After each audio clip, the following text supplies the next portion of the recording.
The cowboy stood frozen as the lawyer handed over the deed. Jack's ex-partner had come to claim everything. Before Jack could speak, Eleanor stepped forward and said coldly, "You'll need more than paper to take what's mine." But what happened next will shock even those who thought they'd seen everything. But first, let's go back to the beginning. Jack McCoy hadn't come to ask. He'd come to survive. The porch boards of the Randall Ranch groaned under his boots like they resented every step. Overhead, the sky hung low with the kind of heavy heat that sucked the spit from a man's mouth and left truth dry on the tongue. He paused at the top step, hat in hand, eyes shaded, not from the sun, but from the shame. Eleanor Randall stood framed in the open doorway like a statue carved from iron and bone. Her gray hair was twisted into a loose braid, falling over one shoulder, silver streaks catching the late morning light. She wore a worn chambray shirt buttoned to the collar, sleeves rolled to the elbow, and denim that had outlived 2 generations of ranch hands. Her boots were dusty. Her stare was not. "I need your name on a marriage license," Jack said without preamble. The words felt like gravel, rough-edged and gritty in his throat. "It's about the land." Eleanor didn't move. Her arms rested loosely at her sides, but there was nothing passive about her posture. She had the stillness of someone who had waited for enough storms to know which ones were worth bracing for. "I get nothing from it," she said flatly. "No," Jack admitted. "Nothing but a few signatures and a man who won't sleep under your roof. And what's chasing you, cowboy?" He could have lied, said it was for a business deal or probate confusion, but she wouldn't have bought it. "The bank wants the ranch by month's end," he said. "You've got acreage the county still respects. With your name next to mine, they back off. It's legal shelter. That's all." Silence followed. Not a cold one, not yet. Just the kind of silence that occurs when someone's measuring the weight of a man's need against the scars of her own past. "I buried 2 husbands, Mr. McCoy," she said, her voice even, but not unkind. "One drank himself into dust. The other thought he could ride my land better than me. I don't have the appetite for foolishness anymore." "No foolishness here," he said quietly. "Just desperation." And then, perhaps to his own surprise, he added, "And maybe a little hope." She held his eyes for a long breath, then gave a slow nod. "Hope's a dangerous thing out here," she said, "but I suppose it's no worse than being alone." He reached for the pen she offered, her hand steady, unadorned by sentiment. And as he signed her name beside his, something unfamiliar flickered behind her weathered expression. Not warmth, not yet, but perhaps the absence of cold. It wasn't love, it wasn't even partnership, but it was the start of something neither of them had expected, and in that there was already more than either had bargained for. They signed the marriage license at 9:42 a.m. on a Tuesday. No music, no flowers, just the clack of the clerk's typewriter and the dry creak of a ceiling fan struggling against the heat. The witness, Levi, stood stiff in his dust-covered boots, arms crossed like a fence post planted out of protest. He didn't say a word, but the look he gave Jack could have dried paint. Eleanor wore her usual, a pressed denim shirt, sleeves rolled, and her cattleman's belt cinched high on her hips. Her hair was pulled back with a faded leather tie. She didn't wear makeup, didn't smile. And when the clerk asked if she'd be taking Jack's last name, she replied, "Why would I?" Jack didn't flinch. He didn't look at her either. He scrawled his signature and stepped back like he was closing a land deal, not tying his name to a woman twice his age. There were no congratulations, just the stamp of state approval and the awkward shuffle of boots on linoleum as they left through the side door, separate as always. By sundown, the whispers had bloomed across the county like dandelions. At the feed store, "She's lonely enough to pay for company?" At the diner, That cowboy's got a plan and it ain't good. And outside church on Sunday, it's unnatural is what it is.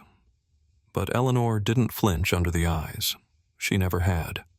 She woke before dawn, saddled her horse, and rode the fence line like she'd done every week since '86. Her hat tilted just right to block the sun, her jaw set like iron. If the marriage meant anything different to her, no one could tell. She moved through her land as if she were still alone. Jack, meanwhile, took to the bunkhouse like it was a favor he didn't earn. He kept to himself, mended a bit of broken wire, fixed a loose hinge on the barn door, and swept the porch when she wasn't looking. It wasn't gratitude. Not yet. Just inertia. But every time he passed her in the yard, some part of her silence felt louder. It wasn't the kind of silence that came from coldness. No, it was older than that. The kind that spoke of decisions made long ago and never explained. At first, he thought her quiet made her distant. But by the end of the week, he realized it made her undeniable, and that somehow was worse. The sky was still ink dark when Jack stumbled out of the bunkhouse, the air sharp enough to bite through denim. His breath steamed in the pre-dawn chill, boots crunching on frost-laced dirt. From the barn, a low rhythm echoed, metal against wood, hay flung with deliberate force. Jack stepped inside and saw her. Eleanor Randall, 71, in a flannel shirt rolled to the elbows and boots scuffed raw from years of use, was slinging feed like it owed her money. Her braids swung with each motion. The dust didn't bother her eyes. The cold didn't seem to reach her bones. She didn't look up when he entered. "Feed's on the left, tack's on the right. Don't stand around," she said without turning. He wanted to snap something back, wanted to remind her this wasn't what he signed up for. But the look she gave him as she finally glanced over her shoulder, stern, unreadable, utterly unimpressed, shut his mouth clean. Jack grabbed a pitchfork. He'd baled hay before, years ago, when his father still called him boy and the ranch still had enough stock to matter. But his hands had gone soft since then. Calluses faded, replaced by the slick sheen of city failure and short-term work. By mid-morning, he'd lost skin to rope, knuckles to rusted gate latches, and pride to a runaway calf that dragged him 5 yards through manure before Eleanor finally roped it with one clean throw. She didn't gloat, didn't scold, just nodded once and kept working. At noon, they didn't stop. Jack chewed jerky while walking fence. By 3, his back spasmed every time he bent. By 5, he was drinking from a hose like a man half dead.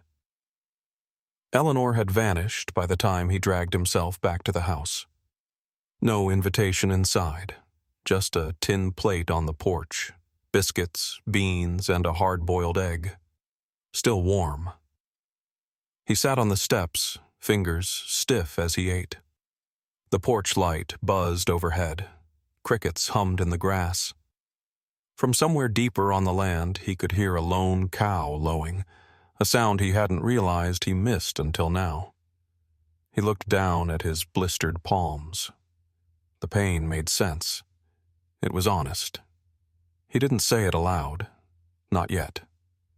But for the first time in a long time, Jack McCoy felt something close to purpose. Not comfort, not happiness, but work that asked something of him, and a woman who didn't have to. The third morning came with wind sharp enough to slice through denim, but Eleanor was already saddled up, riding fence before Jack had his boots on. He caught up to her by midday, where the gravel road met the pasture gate. A flatbed truck idled beside the barn, the driver leaning on the horn with the entitled rhythm of someone used to being ignored. Eleanor walked up slow, hands in her coat pockets. The man, late 50s, belly over his belt, chewing something like tobacco but with less grace, started his gripe before she said a word. 50 bales short. You want the rest next week, you gotta pay early. Eleanor didn't blink. I already did. Look, lady, my guy messed up the invoice. It happens. Jack watched from behind the hitch rail, waiting for Eleanor to lose her temper. But she didn't. She just took 2 steps closer until they were eye to eye. Her voice, when it came, was quiet, crisp as a frost snap. You owe me what we agreed on. You can bring it by Friday or take your check and get off my land. The man's swagger faltered. That ain't how business works. It is on my dirt. Silence. Then a muttered curse, a spit in the gravel, and the man got back in his truck. Tires spun as he pulled away. Eleanor didn't watch him go. She just turned to check the fence post like nothing had happened. Jack stepped forward, something tight and uneasy in his chest. You always been like that? He asked, not quite sure what he was asking. Eleanor glanced at him. The sun caught the gray in her braid. She didn't smile, but her eyes softened a little. A woman can waste a lot of time begging to be heard, she said, wiping her hands on her jeans. Or she can learn to make silence louder than shouting.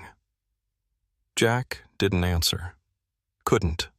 Not really, because he'd spent most of his life performing volume, raising his voice when unsure, posturing when afraid. But what she carried wasn't noise. It was weight and presence. That night, long after Eleanor turned in, Jack lay in the bunkhouse staring at the ceiling boards. The air smelled of hay, sweat, and something older, like worn wood and lived-in strength. Something in him was shifting, not snapping, but splintering, slow and deep, the way a dam starts to leak. Not with a crack, but with a quiet, unstoppable pressure that says, change is coming, whether you want it or not. The sky broke open like an old wound by the time they reached the eastern ridge. What had been a patchwork of broken posts and sagging wire now lay flattened under the weight of storm winds, the fence dragged low like bones after a fight.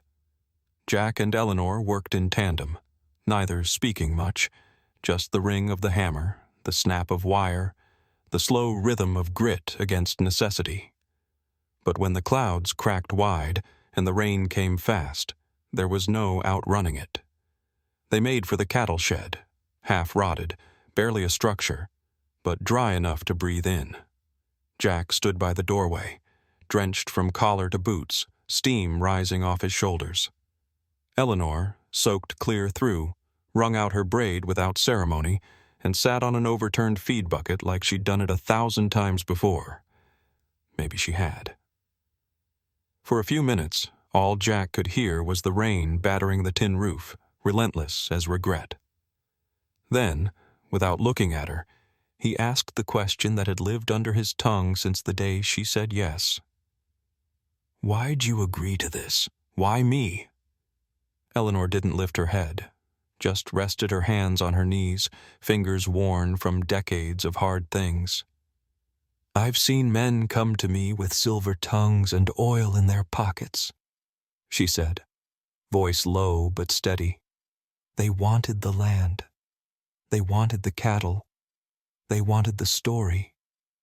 But you came with your hat in your hands and no illusion left in your eyes. You weren't pretending. Jack shifted, uncomfortable beneath the weight of being understood. She looked up then. Rainwater ran along the lines of her face, carved deep by weather and years. You weren't a liar, just a man who needed reminding he still had a spine. It should have felt like an insult, but it didn't. Jack sank down onto the floor opposite her, back against a bale of moldy hay, his boots dripping mud onto the plank boards. I ain't proud of how I came to you, he said after a long pause. No need to be, she replied.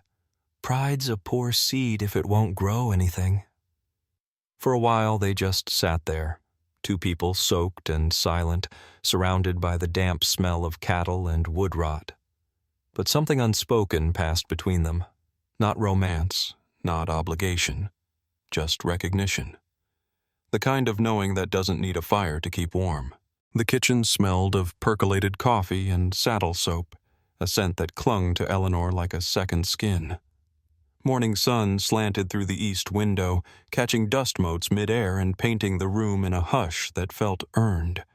Jack stepped in with 2 steaming mugs, the screen door clicking behind him, boots scuffing against the worn wood floor. He paused when he saw her. Eleanor sat at the table, spine straight, glasses perched low on her nose, the battered leather ledger open in front of her like scripture. She didn't look up as he approached, her pencil tapping once, twice, before striking a firm line down one of the columns. Jack leaned in, intending to place her coffee beside her, but the line of handwritten entries stopped him cold.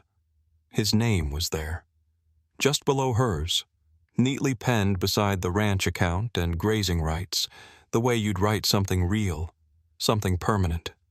His voice was hoarse when he asked, "What's this?"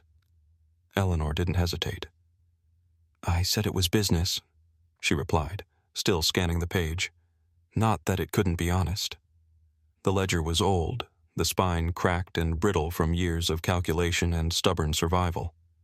Jack's eyes drifted to the pages before his. Names of suppliers, buyers, numbers logged in a script that spoke of decades of keeping this land afloat. Now his was etched into that legacy, not just as a footnote, but as part of the balance. He stared longer than he should have. "You trust me?" Eleanor finally looked up, her expression unreadable, but her eyes, sharp as winter wind, held no hesitation. "I trust the man you're becoming."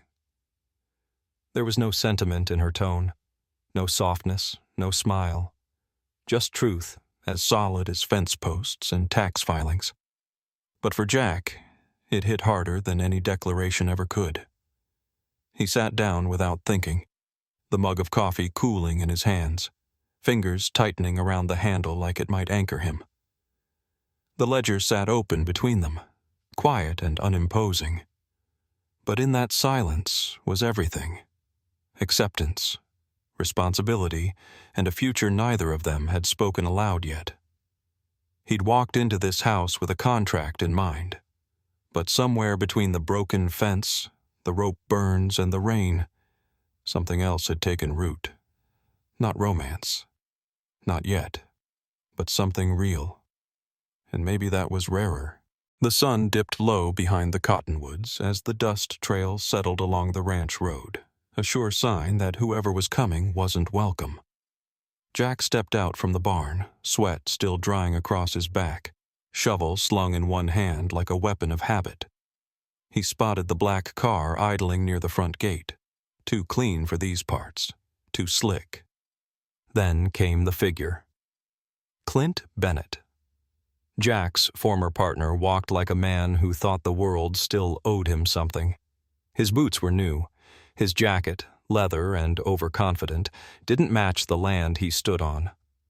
Behind him, a younger man in a tie fumbled with a folder, eyes flicking nervously between the house and the horse corral. "Jack," Clint called, voice greasy with faux familiarity. "Heard you got hitched. Real sudden. Real suspicious." Jack said nothing. The shovel didn't move. The front door creaked. Eleanor appeared on the porch, arms bare under the rolled sleeves of her chambray shirt, a dish rag still tucked in her waistband. She didn't ask who the visitor was. She didn't need to. Clint shifted his weight as if adjusting to a colder wind. "Name's on the deed now, huh?" he said, aiming the words past Jack and directly at her. "Well, your new husband's got unfinished business. Half the cattle trailer, the generator, hell. Maybe even part of that bunkhouse was bought with partnership funds. I've got lawyers, and I've got time." Eleanor stepped down the porch steps, her boots steady, her shadow long and sharp in the dust. When she reached the edge of the gravel, her voice was cool and without tremor. "This land's mine. Been mine since long before Jack ever signed your crooked agreements." Clint smirked. "We'll see what a court says." Eleanor's chin lifted, eyes narrowing just enough to draw blood without a word. "You step foot past that gate again without a warrant," she said. "You'll be facing more than paperwork." The younger man behind Clint hesitated, visibly wilting, but Clint stood his ground, squinting. "Old lady thinks she's untouchable?" Eleanor took a step forward, not much, but enough to shift the air. "I'm not untouchable," she said, quiet and flat as a drawn blade.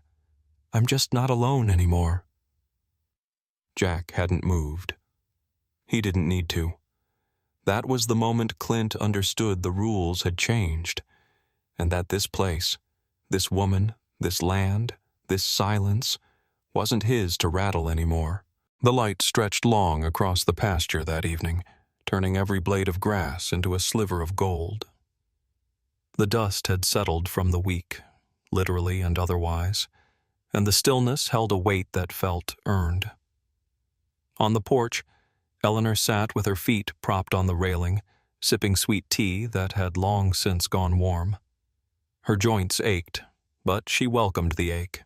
It meant she was still moving, still here. The screen door creaked. Jack stepped out in a clean button-down, the kind that hadn't seen the sun in months. His hair was damp, combed back awkwardly, like a man trying without wanting to seem like he was. He held something behind his back. Eleanor raised an eyebrow. "You forget where the barn is?" He grinned, sheepish. "Thought I'd try something different tonight." He brought out a battered old radio, the kind with a dial instead of buttons. It didn't work. She could tell by the way he didn't bother turning it on. "You ever dance, Eleanor?" She chuckled low in her throat. "Not since Nixon was in office. Maybe Ford." Jack extended a calloused hand, palm open, waiting. "Want to remember how?" The question wasn't just about dancing. It never was. Not with people like them, people who'd lived through droughts, deaths, and empty dining tables. People who'd stopped asking for tenderness because they'd learned to live without it. Eleanor set her glass down. She stared at his hand for a beat too long, then pushed herself up with a quiet grunt. The porch boards creaked beneath their boots as she stepped into his space. He placed one hand awkwardly at her waist, the other holding hers like it might break. She didn't correct him, just adjusted her posture slightly and took the lead without making it look like she had. There was no music, only the hush of evening wind and the rustle of cottonwood leaves. They swayed, slow and unsure at first, then steadying into something more natural.